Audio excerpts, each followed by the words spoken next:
Assalamualaikum warahmatullahi wabarakatuh. Halo teman-teman, perkenalkan nama saya Fani Ramadhani dari jurusan D4 Keperawatan dan Profesi Nurse. Di video kali ini saya akan menjelaskan alur peminjaman lab yang berada di Poltekkes Kemenkes Jakarta 1.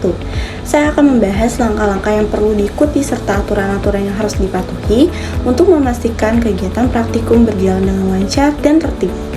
Penggunaan laboratorium jurusan keperawatan terbagi menjadi dua jenis, yaitu penggunaan laboratorium terstruktur dan tidak terstruktur.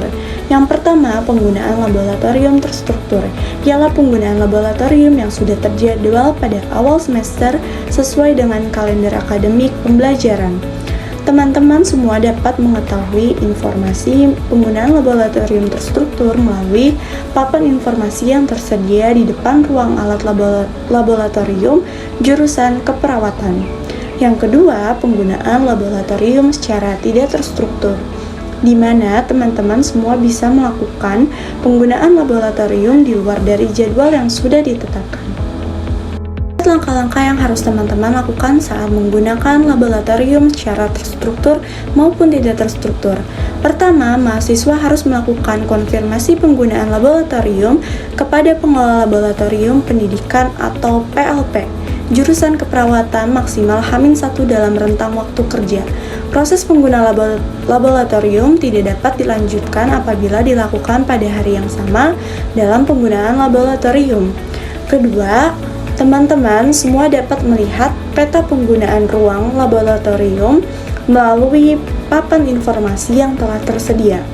Untuk penggunaan laboratorium terstruktur, teman-teman dapat mengetahui ruangan yang dapat digunakan melalui tabel penggunaan ruang tanpa melakukan peminjaman ruang terlebih dahulu. Sedangkan untuk penggunaan laboratorium tidak terstruktur, mahasiswa harus melakukan peminjaman ruang laboratorium minimal H-1 waktu efektif kerja. Yang ketiga, teman-teman lakukan dalam penggunaan laboratorium yaitu peminjaman alat dan permintaan bahan laboratorium. Peminjaman alat laboratorium dapat dilakukan minimal H-1 waktu efektif kerja. Peminjaman tidak dapat dilakukan apabila penggunaan dilakukan pada hari yang sama. Proses peminjaman alat dan bahan laboratorium dilakukan dengan cara mahasiswa melakukan pengisian formulir peminjaman alat dan permintaan bahan yang tersedia di ruang alat laboratorium. Setelah formulir diisi dan disetujui oleh PLP, teman-teman mahasiswa bersama dengan PLP akan menyiapkan alat dan bahan yang akan digunakan. Selama proses peminjaman alat, mahasiswa wajib menyertakan kartu laboratorium dan akan dikembalikan pada saat proses pengembalian alat. Kartu laboratorium dan formulir peminjaman alat disimpan secara mandiri oleh mahasiswa di map yang sudah disediakan. Begitu pula saat proses pengembalian alat, mahasiswa wajib melakukan pemeriksaan kelengkapan alat yang dipinjam berdasarkan formulir peminjaman yang ada.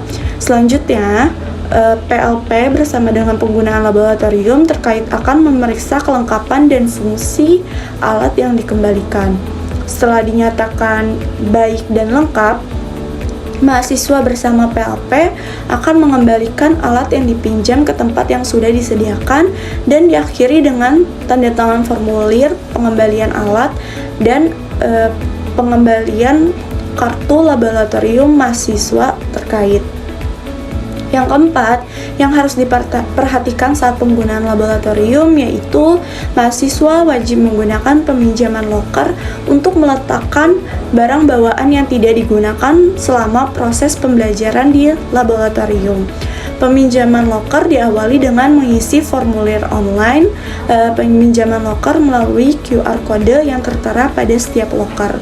Setelah mahasiswa mengisi formulir peminjaman loker, PLP akan memberikan kunci loker kepada mahasiswa dan mahasiswa menyerahkan kartu jaminan dapat berupa KTM atau kartu tanda mahasiswa ataupun KTP, atau kartu tanda kependudukan. Setelah itu, mahasiswa melanjutkan registrasi loker dan mengecek kelengkapan loker. Setelah dipastikan loker berisi sendal, laboratorium, dan nomor loker, mahasiswa dapat menggunakan loker tersebut selama kegiatan laboratorium. Selanjutnya, PLP akan mengecek ketepatan registrasi peminjaman loker. Saat pengembalian, mahasiswa wajib mengembalikan sendal sesuai kode loker dan mengembalikan nomor kartu loker untuk diserahkan ke PLP. Baik, itu dia yang harus diperhatikan saat penggunaan laboratorium jurusan Keperawatan Poltekkes Kemenkes Jakarta 1. Sekian dari saya, Fani Ramadhani, kurang lebihnya mohon maaf. Sampai jumpa di video selanjutnya. Wassalamualaikum warahmatullahi wabarakatuh.